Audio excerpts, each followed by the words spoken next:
right, so we're gonna get Nim out of her crate.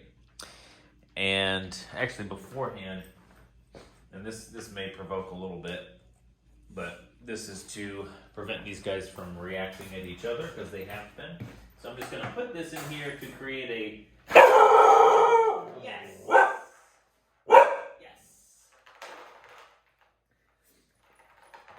And again, like I mentioned in the video with Yogi, the reason that I'm marking and rewarding that behavior is because I want to change her response. So her Nim's initial response to me right now when I approach the crate is one of two things. It's either you're threatening me and I'm nervous about your presence, so I want you to get away, or simply just she wants to be in control of the situation, so she's trying to boss me. Nevertheless, I want her response, yes. I would rather her response be when I approach the crate, oh, this is the guy with food. Because that in and of itself is going to eliminate the barking and the lunging and all that kind of stuff. So since she has this chain leash on, I'm just going to go ahead and grab onto that and get her out. And then what I'm going to do is transition to this slip lead. And I'm going to use both leashes this first time I take her out because I have not checked her collar fit. And it's very common that when dogs come, their collar is potentially big enough for them to slip out of it if they want to. And even if that's something they don't commonly try with their parents, they're a lot more likely to do that with me. When this is their response on day one, we don't have a relationship yet. We haven't really spent any time together. So I'm going to put the slip lead on. I will use the chain leash as my primary leash, and I'll have this as a backup. So what I'll do is, these are both 6-foot leashes. I will just take the chain leash and take a little bit of slack out of it, so that if she pulls, the first thing she pulls is going to be the chain, so that she's not getting this cinched around her neck yet. Because if I can avoid that, I will. But if she tries to slip out of the buckle collar, then this will be there as a safety. So she's not just going to be loose and free, because that's the last thing that I want. So initially, I'm just going to get her out with the chain leash, which I can have a hold of before we do anything, and we'll see how she does. I'm going to... Yes! Good. Yes! Good. Yes!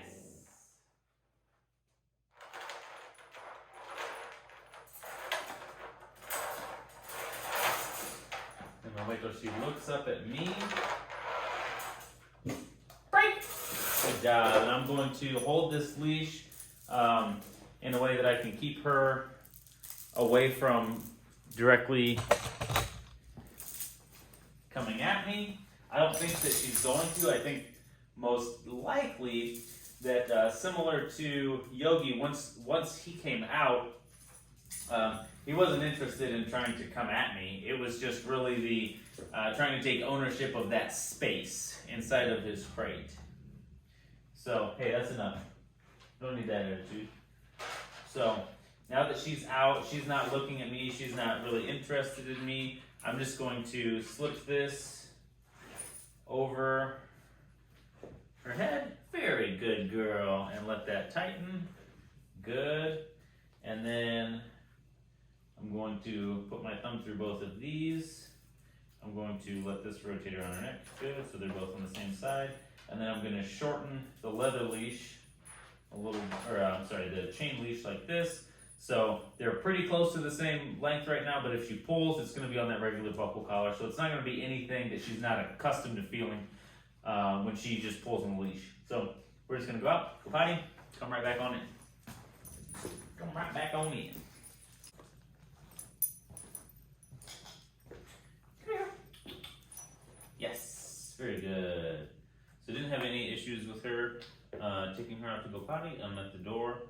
She stopped and she took a piece of food from me and she looked up at me real briefly, so I released her to go outside when she was looking at me. Because what I want to teach her to do is to make a habit of doing that, as to essentially ask me permission to do things. So before she just bolts out the door, before she just bolts out of her crate, before she bolts towards something or someone, she looks at me. So that's, or her handler. So that's ultimately what I want. So right now I'm just gonna kind of touch her a little bit and get this slip lead off. So first, before I reach up to the back of her neck to take that slip lead off, I'm just going to touch the back of her body where it's not so close to her face, and she has given me some reactive behaviors. And first I'm gonna actually talk with you. I'm gonna take my hoodie off because it's a little bit warm in here. Okay. I'm just gonna chuck this over here. Oh, terrible shot. All right, girl, I want to touch your butt. Here we go, on the count of 3. 1, 2, 3. Very good, yes! Okay, so we're gonna watch that back a couple times in slow motion. First, watch Nim's body twitch when I touch her. And then second, watch she does a lip lick, but it's not super obvious because she keeps her mouth closed. So watch that. And these are some things that I'm watching with her to kind of gauge how she feels about me and what I should and shouldn't do right now, what I should be really cautious about. So the fact that she's not looking at me, her ears are back, her tail's tucked, like all these things when I touch her, these are all big indicators that I'm looking for, especially with a brand new dog that I don't really know and doesn't really know me. So let's watch these again. 1, 2, 3. Very good. Yes. 1, 2, 3. Very good. Yes. Very good job. Very good. So her tail is tucked. Her tail is tucked pretty hard there when I did that. And her head did not look like she liked me touching her at all. So I did that very briefly, and I wanted to reward afterwards for a couple reasons. I wanted to do it very briefly so that she didn't build up any tension and actually react to that. Yes, very good job, very good. And then I rewarded immediately after, because again, that kind of, if any tension or her being irritated by me touching her, yes, good job. That dissipates as soon as I can give her food. So that kind of goes away and that's over with. Whereas if I kind of touched her and then just sat back here kind of awkwardly, then she would get more and more tense.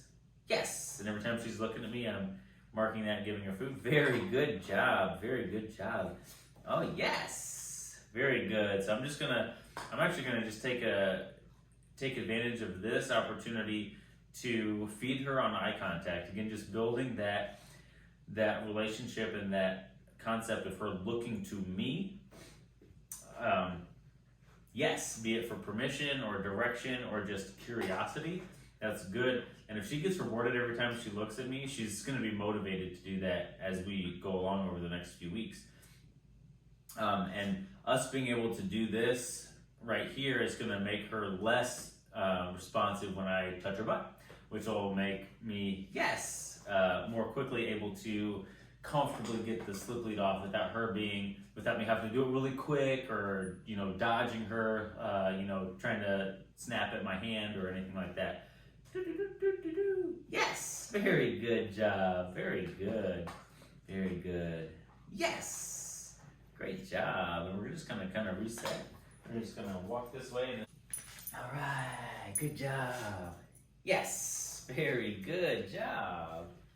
Good job, girl. So here I'm going to further just kind of gauge her response to me. The next time that I give her food, I'm just going to touch the top of her head and see how she does with that. Hey, girl. Yes, very good job. Very good job. Good. Ears back. Yes.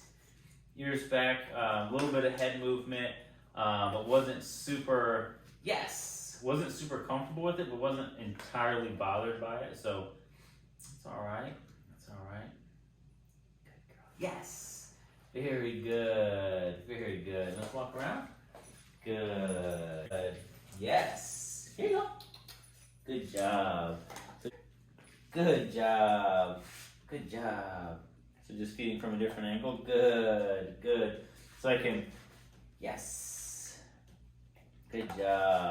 So it's a little bit safer and more comfortable for me to touch the back of her head. Yes, when I'm over here. Because I'm not coming from the front. So if she wanted to try and snap at me when I'm coming right over top of her head, yes, from me being in front of her, good girl. It's a little bit more risky for me than if I come this angle. Good.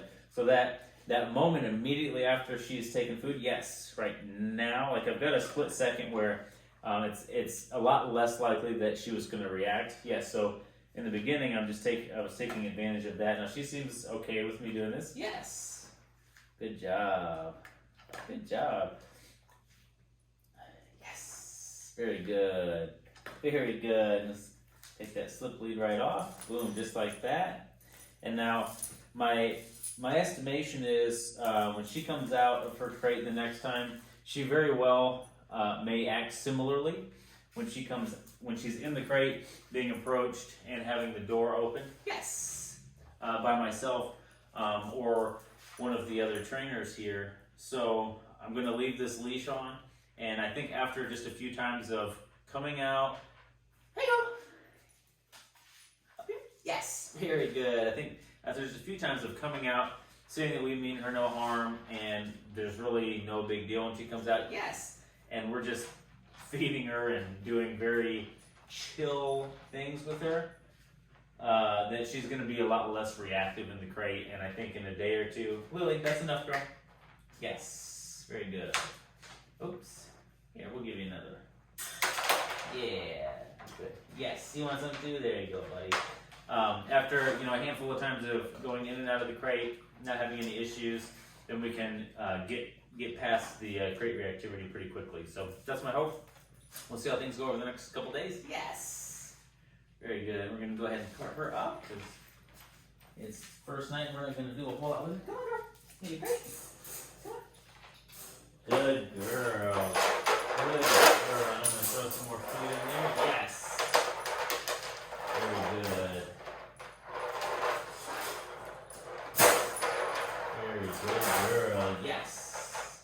So, you notice when I first put her in there, yes, I had to actually stick my arm about this far into the crate and give her leash pressure forward to get her to step into the crate. Yes. That makes a big difference when we're comparing to what I see a lot of people doing, which is just like standing here kind of trying to tug their dog. Because if we're trying to tug our dog forward and we're not putting our hand in the crate, then our dog's back, their head is here, and we're just tugging like this.